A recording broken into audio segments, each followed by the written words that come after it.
먼저 한 분씩 본인의 소개와 인사 말씀 부탁드립니다.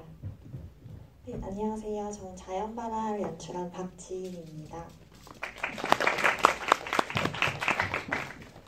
네, 안녕하세요. 하나의 마음 연출한 이지우입니다. 네, 오늘 닻을 연출하신 김채성 감독님과 오늘 머드피쉬 연출하신 감독님 두 분이 코로나로 인해서 참석을 못하게 되셨어요. 그래서 대신 감사 인사를 전해주셨고요. 오늘 그러면 감독님들 한 분씩 이번 작품을 만드신 계기에 관해서 먼저 말씀을 해주시면 좋을 것 같아요. 먼저 박지인 감독님. 저는 여기 나오는 인체 자연 발화 현상이 좀 미스테리한 그런 현상인데 거기에 어렸을 때 좀 많이 빠져가지고 막 한참 막 연구를 했던 시절이 있었어요. 고등학교 때. 근데 나중에 이제 어른이 되고 나서 뭐 이렇게 힘든 일을 겪을 때마다 그때 내가 봤던 인체 자연 발화 현상이 화병 아니었을까? 약간 이런 생각이 들면서 좀 화병에 비유한 영화를 한번 찍어보고 싶어서 이런 영화를 만들게 됐습니다. 그런 현상이 실제로 그럼 있었던 현상들을 참고하신 건가요? 네, 실제로 있는, 과학적으로 밝혀지지 않는 그런 현상이 있습니다. 네, 이지우 감독님. 네, 저는 이 시나리오를 쓸 당시에 도망치고 싶었는데 어디로 도망쳐야 될지도 모르겠고 왜 도망치고 싶은지 이유도 몰랐던 것 같아요. 그러다가 도망쳐서 내가 어디를 가나 누구를 만나나 생각을 했을 때 어린 시절부터 친구에게 되게 많이 목을 뱉고 노래방이라는 그 공간에서 되게 일시적인 스트레스를 풀었던 어떤 기억들이 많이 나더라고요. 그러다 보니까 결국 내가 도망치고 싶어 하는 것은 죽음이라는 생각이 되게 많이 들었어요. 그래서 어떻게 보면 죽음으로부터 도망친 이 아이가 어디로 향하게 되는지를 이렇게 장소를 먼저 떠올리면서 생각을 했던 것 같습니다. 네, 오늘 하나를 연기하신 장혜근 배우님도 자리에 계시다고 들었는데 맞나요? 혹시 잠깐 일어나서 인사해 주실 수 있나요? 네, 큰 박수 부탁드립니다. 네, 인상적인 연기 잘 봤다고 말씀을 드리고 싶고요.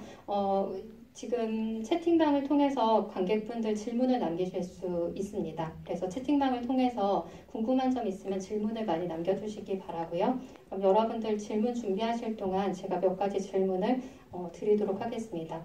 자연 발화가 실제 뭔가 있는 현상을 뭔가 보시고 만드셨다라는 게 약간 충격적이기도 한데요. 그러면 저는 그 이미지를 봤을 때 그 이미지가 마치 영화 속에서 담배를 피는 장면도 많이 나와서 뭔가 담배불이 타들어가는 것 같은 그런 이미지들과 많이 유사하다는 생각이 들었어요. 그래서 그런 이미지 표현에 대해서 감독님이 실제로 뭔가 참고하신 그 이미지 외에 또 추가로 영화적으로 표현하는 과정에서 좀 덧붙여지거나 변한 부분이 있다면 어떤 것이었는지 궁금합니다. 일단 가장 신경 써서 한 건 당연히 불이 붙는 장면인데 그 장면 하나를 위해서 최대한 다른 이미지들, 다른 씬들은 최대한 좀 정적으로 잔잔하게 가려고 했고 불 같은 경우에 제일 공을 많이 들였는데 불씨가 되게 여러 종류가 있어요. 그래서 쪼갤 건지 덩어리를 질 건지 뭐 어떤 방향으로 피어오르게 할 건지 이런 것들을 한참 막 레퍼런스들 보면 참고하면서 CG 해주시는 분이랑도 얘기를 되게 많이 했고 제일 중요한 게 불이 안에서 피어오르는 것 같은 이미지여야 한다. 이걸 제일 이제 중요한 점으로 잡고 이제 같이 작업을 스태프들이랑 했던 것 같습니다. 그 이유는 뭔가요? 이 불이 다른 사람에게서 붙어오는 게 아니라 본인의 내면에서 나오는 거니까 본인의 화에서 발생하는 불이기 때문에 다른 이미지보다 불이 안에서 피어오르는 게 가장 중요하다고 생각을 했습니다. 말씀하신 부분이랑 연관이 될 수도 있을 것 같은데 영화 속에서 보면 그 주인공 영주의 시점에서만 타는 이미지들이 보이는 거잖아요. 그렇게 표현하신 것이 좀 인상적이다라고 생각을 했고 또 그런 부분에 있어서 좀 부연 설명을 해주셨으면 좋겠습니다. 이 인물을 또 카메라가 거의 팔로우 하는 숏들이 많았다라고 생각을 하거든요. 그래서 이 인물을 중심으로 보여준 것도 아까 말씀하신 그런 측면 때문인가요? 네네. 철저하게 좀 영주만의 감정을 따라가자 이렇게 진행되는 영화고, 네, 그것 때문에 이제 계속 영주가 평소에는 감정 표현을 거의 하지 말라고 이제 배우와도 얘기를 많이 했거든요. 최대한 감정 표현을 숨기고 꾹꾹 눌러 담고 불타는 장면에서만 그 불로 표현을 해보자 이렇게 좀 준비를 했습니다. 그리고 그 하나의 마음의 경우 어떤 시점에 관한 질문을 드리고 싶은데 처음에는 거의 하나라는 인물을 중심으로 이 영화가 따라가는 것 같다라고 느껴졌는데 이제 마지막에 그 사촌의 시선이 등장을 하잖아요. 그렇게 표현하신 이유가 있으셨는지 궁금합니다. 네. 살면서 되게 이해할 수 없는 마음을 가진 사람들을 많이 만나는 것 같아요. 네, 그 과정에서마다 어떻게 하면 이해라는 걸 할 수 있을까를 고민하다가 결국 이해 못하는 순간들이 되게 많이 왔거든요. 근데 결국은 이해할 수 없다는 결론을 내리는 것 자체도 상대에 대해서 이해하고 싶은 어떤 열망 같은 것들이 개입이 된다는 생각이 들었고 이 영화 속에서 하나라는 인물은 당연히 이해할 수 없는 어떤 아이이고 본인조차도 그 마음을 모르겠지만 그런 마음을 누군가가 들여다봐주는 어떤 한 겹이 좀 필요할 것 같다는 생각이 들었어요. 그래서 어떻게 보면 그런 사촌의 시점이 좀 마지막에 들어가서 네, 대변을 해줬으면 좋겠다는 생각을 했던 것 같습니다. 그게 어떻게 보면 좀 연출자의 시선과도 비슷하다라는 생각도 했는데 뭔가 감독님의 시선의 개입이라고도 볼 수 있을까요? 네, 그럴 수 있을 것 같습니다. 네. 네. 실제 뭐 비슷한 어떤 인물을 만나거나 그런 경험이 혹시 있으셨나요? 네, 그런 인물을 당연히 이 영화의 캐릭터랑 완전히 맞닿아 있는 인물들은 아니지만 예를 들면 주인공 친구 같은 경우에도 저는 눈물이 굉장히 많은 편이고 감정 표현을 되게 많이 하는 사람이에요. 근데 그렇지 않은 누군가를 만났을 때마다 그런 기분들을 느꼈던 것 같고 또 여기 친구로 나오는 황이라는 인물에 대해서도 제 주변 어떤 여자 친구들, 남자 때문에 울고 웃고 하는 그런 친구들을 보는 어떤 제 마음이 많이 개입이 됐던 것 같습니다. 네, 말씀하신 것처럼 저도 이 하나라는 인물이라던가 이 친구와의 관계를 처음에는 잘 이해하지 못하겠다라는 생각을 했던 것 같아요. 이해하거나 뭔가 공감할 수 없겠다라는 생각을 했는데 이제 마지막에 뭔가 장례식에서 이제 친구 낳아주셔서 감사하다라고 하는데 뭔가 울컥하게 되더라고요. 그래서 어떤 대사를 쓰시는 데 있어서도 좀 많이 고민을 하신 흔적들이 많이 보였는데 그 대사에 관해서도 좀 말씀을 해주시면 좋겠습니다. 네, 결국 어쨌든 죽음으로부터 도망친 아이가 다시 그 죽음인 장례식으로 돌아가게 되는 구성인데 저한테 내린 어떤 답이었던 것 같아요. 그냥 누군가가 내가 태어난 거에 대해서 고맙다고 해주는 사람이 존재한다는 거. 근데 사실 그게 정말 이 상대방을 생각해서 고맙다는 거라기보단 내 친구, 나의 친구이기 때문에 어떤 저는 목적성이 있다고 생각하거든요. 그래서 그냥 하나를 낳아주셔서 감사합니다 보다는 나의 친구를 낳아주셔서 감사하다라는 어떤 대사로 작성을 하게 됐던 것 같습니다.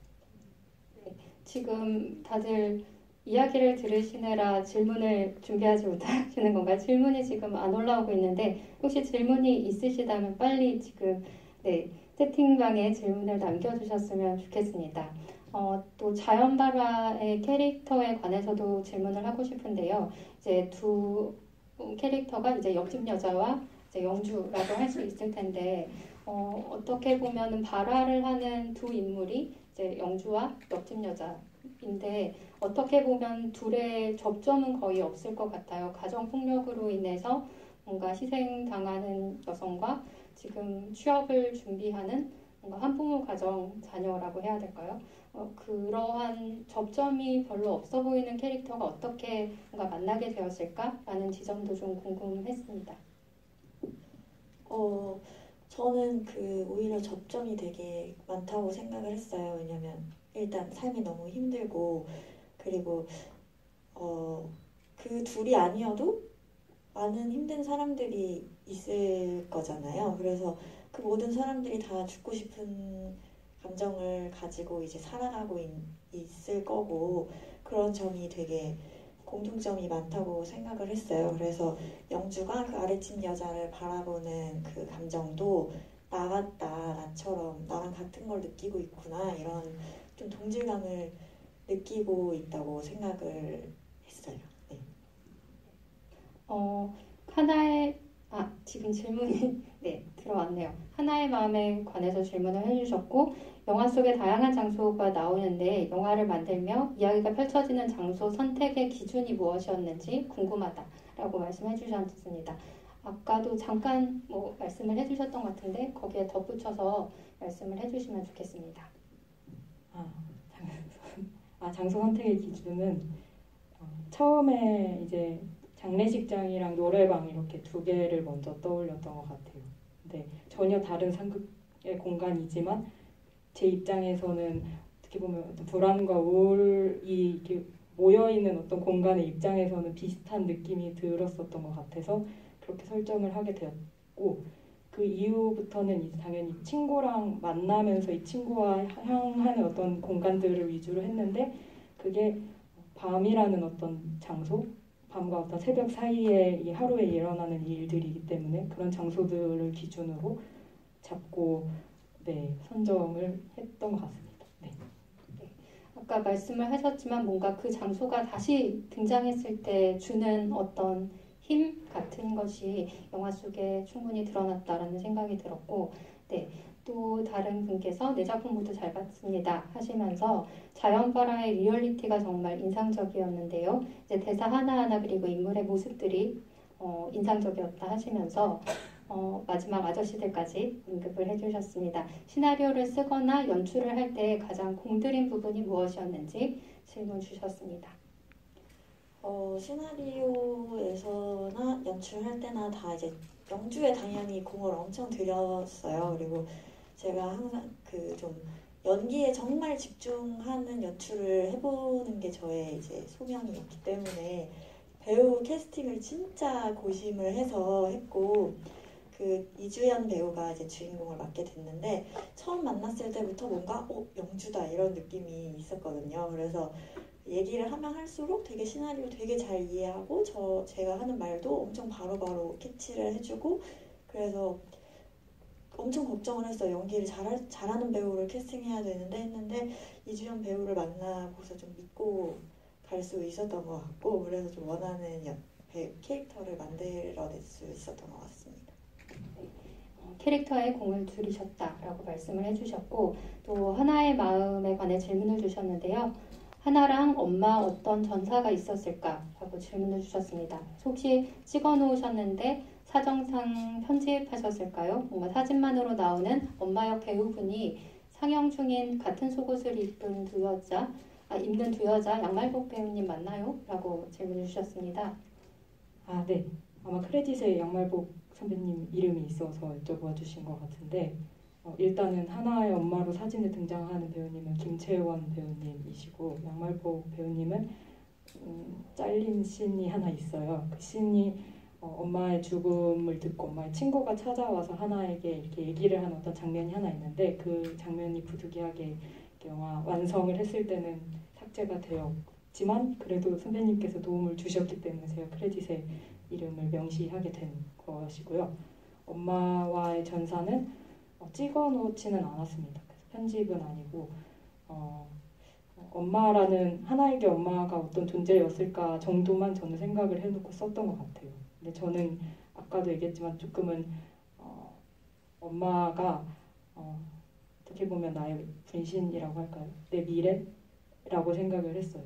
그래서 엄마의 죽음이라는 게 하나한테는 나도 이제 저렇게 나의 삶에 대해서 우울감을 느끼고 죽음으로써 선택을 할 수 있겠구나 하는 어떤 그런 마음들을 제공해주는 역할이라고 생각을 했습니다. 그래서 전사적인 부분은 편집된 건 없습니다. 실제 관계보다는 약간은 상징적인 그런 관계가 더 중요했다라고 말씀을 해주신 것 같고 아까 잘려나간 장면 왜 잘렸는지도 말씀을 해주실 수 있나요? 그런 장면들이? 네, 일단 영화가 좀 많이 길어지는 부분이 있었고 편집을 할 때 어떻게 보면 하나의 후속 행동들이 되게 중요한 상황인데 장례식장에서의 장면들이 너무 길어지다 보면 점점 더 이제 하나가 다음 공간으로 이동을 할 때의 상황 사이에 간극이 너무 커질 것 같다는 생각이 우선 들었던 것 같아요. 네, 그래서 이렇게 됐습니다. 네, 알겠습니다. 그리고 박지인 감독님의 전작에서도 그렇고 SF적인 소재를 잘 사용하시는 것 같다 말씀하시면서 이러한 소재에 관심을 가지게 된 이유가 궁금합니다 라고 하셨습니다. 전작도 잠깐 소개를 같이 해주실까요? 전에 찍었던 단편도 이제 SF 평행우주가 나오는 이야기여서 그걸 봐주셨던 것 같은데 SF를 그냥 원래 되게 좋아하는데 그 이유가 되게 현실적이지 않은 소재로 대부분의 SF가 되게 철학적인 이야기를 많이 하잖아요. 그래서 현실적이지 않은 소재로 현실적인 이야기를 하는 거에 대해 좀 매력을 느끼는 것 같습니다. 아까 실제 경험도 말씀을 해주셔서 참고를 같이 해주시면 좋을 것 같고요. 또 하나의 마음에서 황해의 남자친구를 등장시킨 이유는 무엇인가요? 라고 질문을 해주셨습니다. 등장시킨 이유요? 네. 노래방이라는 공간에 대해서 아까 얘기를 했었는데 그 공간에서 노래만 부르지 않았고 어떤 이벤트를 굉장히 많이 했던 것 같아요. 어렸을 땐 갈 곳이 없으니까 그럴 때마다 제 경험은 아니지만 어떤 남자친구의 축하 파티를 노래방에서 하는 그런 상황들을 많이 봤었는데 근데 그 공간에 이제 성인 남자가 들어가면 어떤 느낌일까 그런 생각이 들어서 전혀 어울리지 않는 어떤 아이들의 그 공간에 개입된 하나의 어떤 성인으로서 이제 등장을 시키게 됐던 것 같습니다. 그러면 옥상에서 자연발화가 되고 있는 아랫집 여성을 만난 영주 이 장면에 감독님께서 생각하신 의도는 무엇일까요? 라고 자연발화에 관해서 질문을 주셨습니다. 옥상 씬에 관해서 질문을 주신 것 같네요. 이 장면에서 감독님이 생각하신 의도. 옥상 아까 말씀드렸던 것처럼 아랫집 여성을 삶의 고통을 받고 있는 아랫집 여성에게 영주는 기본적으로 좀 동질감을 느끼고 있었고 처음에 이제 불이 잠깐 불꽃만 튀는 장면을 보고는 저거 뭐지? 라고 의문을 가졌었는데 이제 불타는 장면을 보고는 어떻게 된 건지 알겠다. 저 사람도 너무 힘들어서 불에 타서 사라지는구나. 를 영주가 이제 납득을 하게 되고 나도 저렇게 되고 싶다. 이런 생각을 하게 되는 그런 장면입니다. 옥상 장면은. 오히려 충격을 받기보다는 그 장면에서 어떤 해방감 같은 것을 느꼈다라고 생각을 하신 건가요? 네. 혹시 옥상이라는 공간에서 만나는 것이 좀 중요하기도 하셨나요? 공간이 옥상인 거라서 특별히 옥상 그런 건 아니었지만 주민들이 이제 만날 만한 이제 일상적인 장소여서 선택을 옥상하고 있습니다. 네네. 그러면 또 하나의 마음에 관해서 질문 주셨는데 하나는 어떤 마음이었길래 장례식에서 감정 표현을 하지 않은 건가요? 라고 질문을 주셨습니다. 일단 하나가 엄마의 죽음을 듣게 된 계기 자체도 어떤 직접적인 어떤 계기가 아니고 다른 사람의 어떤 입과 리액션을 통해서 알게 되잖아요. 그리고 이제 대사에서 왜 오늘 죽은 거냐라고 물어보는 대사가 있는데 어떻게 보면 하나는 좀 엄마의 죽음에 대해서 생각을 했었던 적이 있었을 것 같아요. 그러니까 예견이라는 걸 항상 했던 것 같아요. 근데 왜 이게 오늘이 무슨 날이길래 어떤 특별한 계기가 있길래 오늘 죽었는지를 궁금해하는데 사람들은 그 마음을 잘 이해를 못하잖아요. 그래서 이제 외숙모도 그거에 대한 리액션으로 그냥 마음을 달래주는 정도로서 수습을 하려고 하는데 하나는 그게 일단은 납득이 되지 않은 상태였기 때문에 이 감정이 무엇인지도 모르고 일단은 눈으로 보지 않았고 확인하지 않았고 직접 대면하지 않았기 때문에 자각을 하지 못하는 상황이라고 생각을 하고 장례식에서의 감정 표현을 되게 많이 덜었던 것 같습니다. 저는 오늘이라는 그 표현이 뭔가 황이랑 약속을 했기 때문에 약속을 한 날인데 왜 하필 오늘이라는 건 줄 알았는데 더 심오한 어떤 의미가 있었군요. 네. 그리고 자연발화에서 박찬욱 감독님이 엔딩 크레딧 때 보니 도움을 주신 듯한데 작품에 어떤 도움을 주셨냐고 질문을 주셨습니다. 박찬욱 감독님이 제 학부 그 교수님, 지도 교수님이셔가지고 네, 시나리오랑 이제 이 단편 영화 제작 과정 내내 이제 코멘트 해주시고 네 많은 도움을 주셨습니다. 혹시 기억에 남는 코멘트 있으신가요?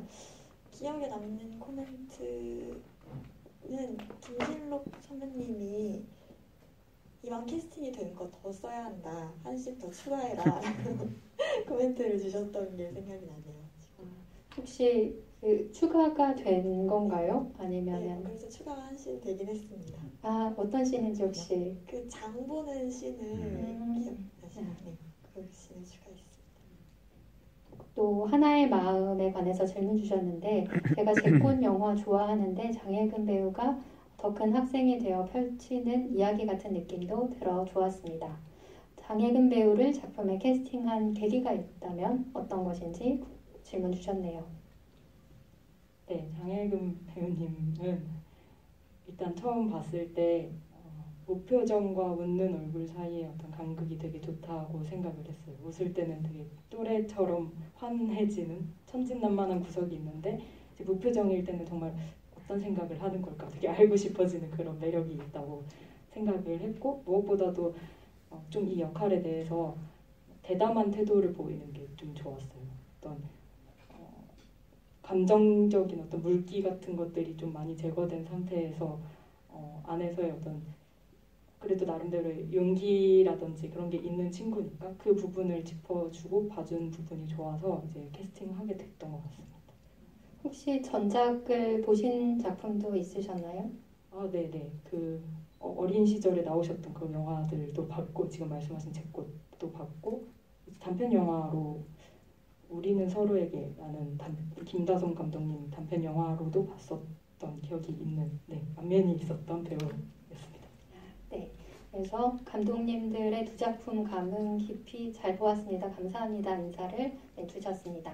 그리고 또 자연발화 질문 주셨는데 옥상 여인은 드라마 지옥 김신록 배우님 네 맞고요. 네 거기서도 불사 들어가셨었나요? 라고 하시면서 아무튼 불CG 신경 많이 쓰셨다 하셨는데 잠깐 나왔지만 외국 상업 영화보다 좋다라고 극찬을 해주셨고 제작비 대비 얼마나 투자하셨을까라는 구체적인 질문을 주셨네요.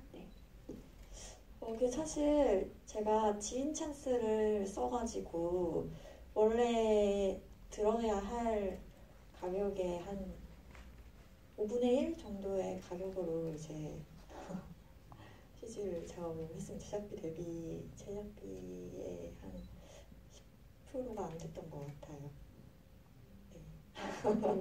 네. 지인을 통해서 말씀을 해주셨고 그 지옥에서도 불타 들어가시는 역할이었나요? 그랬던 것 같기도 하고요. 그랬던 것 같아요. 그 지옥을 참고하신 부분도 있으신 건가요? 지옥이 이제 릴리즈 되기 전이어가지고 후반 작업하는 동안 지옥이. 네, 알겠습니다. 또 하나의 마음 감독님께 질문 주셨는데 시나리오 상에서 하나의 심리가 직접적으로 드러나지는 않는 편이라고 느껴졌는데 하나 캐릭터에 대해 배우님과 어떻게 소통하셨는지 질문을 주셨습니다. 일단 영화 촬영하기 전에 일단 친해지고 싶었어요. 저는 제가 생각했을 때 조금 이 촬영 당시에 두 배우가 이제 중3, 고1 이렇게 있었는데 그 나이에 비해서는 조금 시나리오 수위가 세다고 저 스스로는 좀 생각을 했어가지고 우선은 환경적으로 이 배우들이 재밌게 놀 수 있었으면 좋겠다라는 생각이 들어서 촬영 전에 카페 가서 밥도 먹고 카페 가서 이제 커피도 마시고 밥도 먹고 이런 식으로 소통을 좀 했었던 것 같고 하나의 심리에 대해서는 하나가 장례식장에서는 굉장히 얼떨떨한 상태, 아무것도 자각이 안 된 그런 상태에서 일단 그냥 도망가고 싶다는 마음만 좀 앞서고 있다는 얘기를 했던 것 같아요. 근데 그 도망가고 싶은 마음이 친구를 만나서 조금이나마 내가 이 마음에 대해서 알고 해소하고 싶다 이런 어떤 느낌으로 소통을 했던 것 같습니다. 네. 질문들을 굉장히 많이 주셨습니다. 그래서 또 보면은 하나의 마음 정말 잘 봤습니다 하시면서 이야기 끝에 황과 하나가 지나쳤던 장소들의 인서트가 하나씩 나올 때 마음이 서글펐다라고 말씀을 하시면서 감독님께서 가장 애정하는 장면이 있다면 어떤 씬인지 궁금합니다 하셨네요. 네. 이제 촬영을 할 때 가장 애정했던 씬은 하나랑 황이 노래방에서 쫓겨나는 씬이 좋았어요.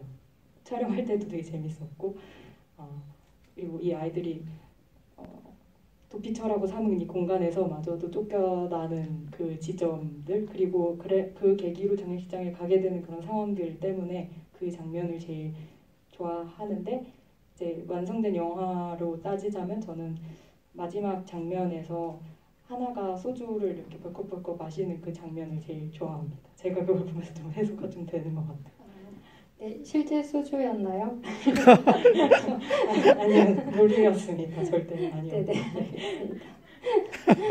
네, 하나의 마음 이제 하나 장혜근 배우님은 아직 미성년자시죠. 소주 맥주는 사각에서 바꿔치기 해서 마시는 연기만 하신 거죠? 네, 똑같은 질문을 주셨네요. 노래방 나올 때부터 동작대교에서 놀이터까지 봉지에 싸온 게 남은 맥주 맞나요? 라고 질문 주셨습니다.